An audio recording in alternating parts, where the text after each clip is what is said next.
प्रधान शिक्षकों को भावविहल विदाय बाजा बजाई नाचकूद करी प्रधान शिक्षकों को सीधा घरे नहीं छाड़िले छात्र छात्री। बालेश्वर खैरा झिंकिरिया भोगपुर गांव में देखा मिली एभली दृश्य। विद्यालय प्रधान शिक्षक प्रताप चंद्र लेंका अवसर नेबा परे तांकु विदायकालीन संबर्धना देछंती छात्र छात्री एवं ग्रामवासी।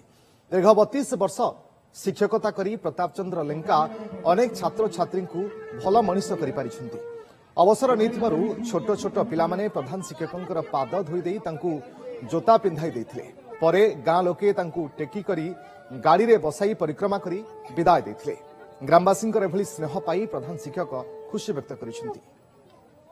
निश्चित भाव खुशी लगुच कारण गाँ लोक ये जिनस आज दिन मो निश्चित भाव स्मृति हो गाँ लोक सहयोग आउ ये जो स्नेह श्रद्धा शुभेच्छा भल पाइबा मुझे भूली पारि ना। यहाँ निश्चित भाव मो स्मृति रही मु कौन कर अलग कथा कि सब भूली जा मो कर्तव्य करी गाड़ी ताकू मुख्य करनी कि आज मुझे बहुत खुशी जे गाँ लोक मत संबर्धन देथिबारु मत उत्साहित लगुच। प्रताप सारे जन सचोट सत्यवादी एवं भल मनीष सब बेले सी जहाँ करती सब आम परामर्श से काम करती आम ठार परामर्श नहीं कि करती।